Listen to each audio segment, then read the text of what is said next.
Hello guys, magandang gabi. Ayan. Shoutout sa lahat, shoutout sa mga lagi nanonood sa vlog ko. Ayan, thank you so much guys. And welcome sa YouTube channel ko, sa Kamutika TV.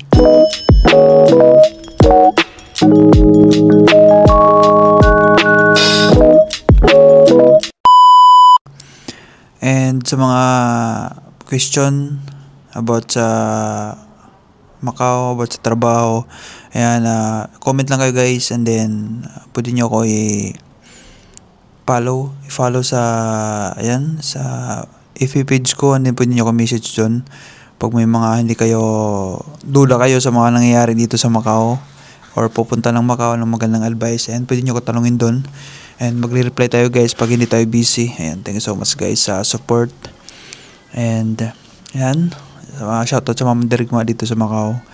Kaya nyan guys, kaya, diba? Huwag kayo mawalan ng pag-asa, kasi yung mga nawawalan ng pag-asa, is mga mahihinang loob nyan, mga ano yan, mga walang bayag.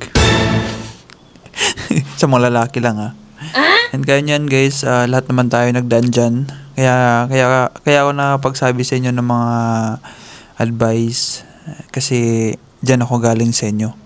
Na-experience ko yan kung ano na-experience ko ngayon, and sinishare ko yung mga pinagdaanan ko dati, and then baka malay nyo effective sa inyo kasi effective sa akin, and malay nyo magamit nyo rin, diba? Kaya sinishare ko.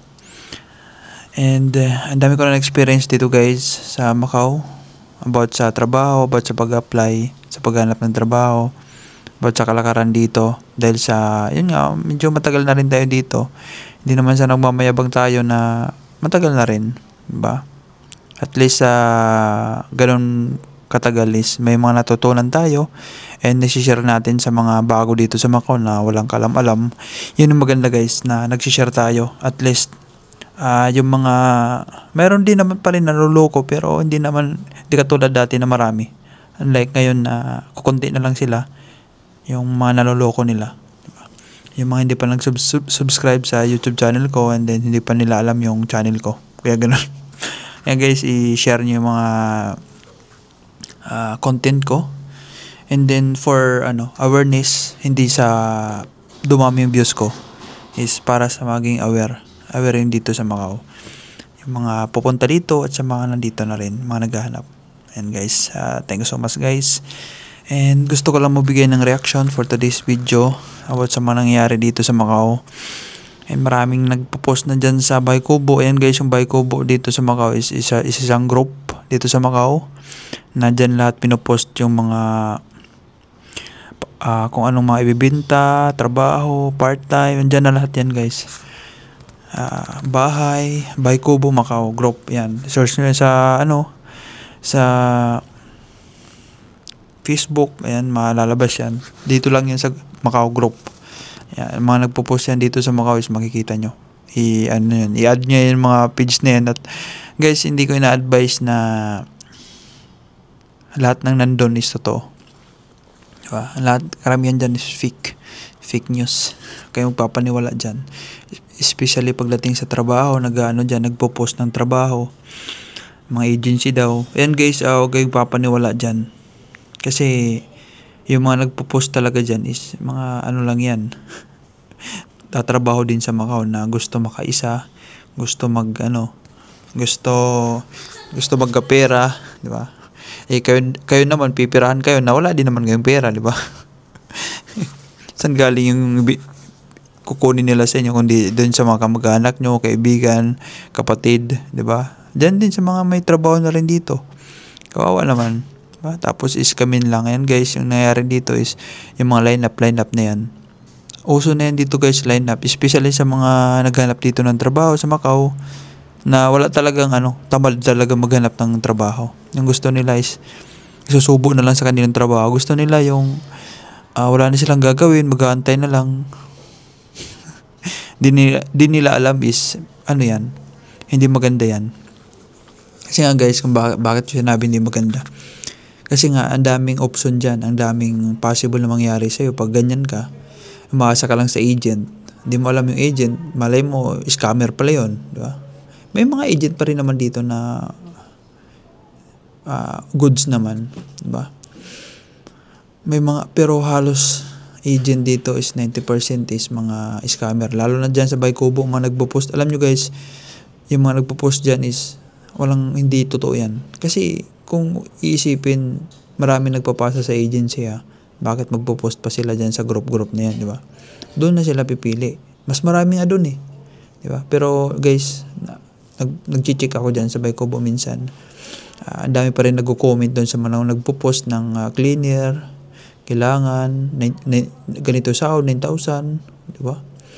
Ang dami pa rin diyan na hook. Tapos titingnan mo yung account, dami, isa lang picture, tapos bago lang, kagagawa lang, di ba? Paano mo papaniwala 'yon, di ba? Siguro maniwala ka na lang kung iwan ko kung anong tawag sa doon sa iyo, di ba? Tapos ang dami nagko-comment doon, interested, di ba? Tapos pag na-scam is iyak-iyak. Kasalanan mo rin naman kasi nag-ano ka doon ikaw mismo yung nilapit mo sarili mo doon. Di ba? Yung mga line-up niyan guys, sa totoo lang, line-up interview, may bayad. Meron nga nag-post doon na sabi niya, ipopost ko na yung mukha mo pag di mo binalik. Di ba? Ganun yun, wala kang gagawa doon. Pag di binalik, wala ka din magagawa. Di ba? Iyak ka na lang. Yun na lang tanging paraan mo kundi umiyak. Kasi nangyayari na At ganoon naman talaga tao. Hindi ka naman matututo hanggat hindi nangyayari sa'yo. Sabi nga nila, the best is experience. Diba? Yun yung pinaka sa lahat. Maganda yung ma-experience mo para matuto ka. Diba? Ganoon. Pag may nagme-message sa akin, idol, na-scam ako. Sabi ko, goods yan. Tama yan para matuto ka. Diba? Lesson learned. Hindi ka matututo hanggat di mo na-experience yung mga bagay-bagay na hindi mo dapat, na sinabi na sa'yo. Diba? In-inform ka na at talagang umagano ka pa. Kasi nga, tamad ka. Tamad ka maghanap ng trabaho. Gusto mo yung nandyan agad. Diba? Ganun nangyayari dito yung mga mandirigma sa Macau. Dapat guys, yung mapupunta dito ng Macau is dapat na-ready nyo yung sarili nyo. Gamitin yung mga pinagbabawal na diskarte. Diba? Kapalan yung mukha, mag-online kayo, and may mga upload ako dyan na online na pwede nyo pasahan. Ano pang rason nyo para hindi kayo mag-apply ng online? Meron na dyan. Diba? Magpasa kayo sa mga dito, sa mga restaurant, sa mga direct dito, magpasa kayo. Ganun. Huwag kayong mahiya. Kasi yung hiya-hiya niyan, yan makakapagpahamak sa'yo. Yan yung makakapagdala sa'yo sa Thailand. Yan yung mga hindi ka makakahanap ng trabaho dahil dyan. Sa kahiyan na yan. Totoo yan. Huwag ka mag-ano dyan sa mga post-post na yan. Mga line-up. Kasi guys, sa totoo lang, kung talaga sa agency ka mag-apply doon, apply ka talaga sa agency, wala kang babayaran kahit piso. Pwede, placement mayroon placement. Pero yung babayaran ka sa interview, wala kang babayaran sa agency. Kaya kung sa agency ka, mag-apply ka, mapapalis yung gastos. Diba? Huwag ka lang dun sa may mga 10 na bayad. Huwag ka dun. Huwag kang focus dun kasi walang makakuta yan. And, ayan.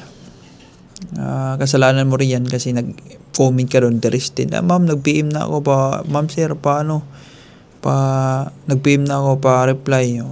Ikaw din nag-PM. Diba? Alam mo, joke lang yun. Tapos may nagbayad. Nako, wala ka na. Hook ka na dun sa bitag. Diba? Yan yung sinasabi ko sa inyo Yan, ingat kayo dyan. And then, wag kayong tamarin. Kasi lumalapit sa mga ganyan. Ang mga nagpo-post is mga tamad yan maghanap ng trabaho. Diba? Tamad yan maghanap ng trabaho. Gusto niya yung antay na lang siya. Kakantay mo na ubos yung visa mo. Yung pala inuubos lang pala visa mo. Wala kang malay-malay sa plano. Diba? Siyempre baguhan. Ay, wala na yan. Okay na yan. Basta nagbayad na ako doon. Bahala na siya doon. Basta ako, antay lang ako. Tapos, message, may group chat pa kayo. Antay kayo dyan. Kasi bibigyan na kayo ng green chop. Paano kayo mag-green chop? Wala pang employer. Hindi mo pang alam yung agency. Diba? Yan ang problema.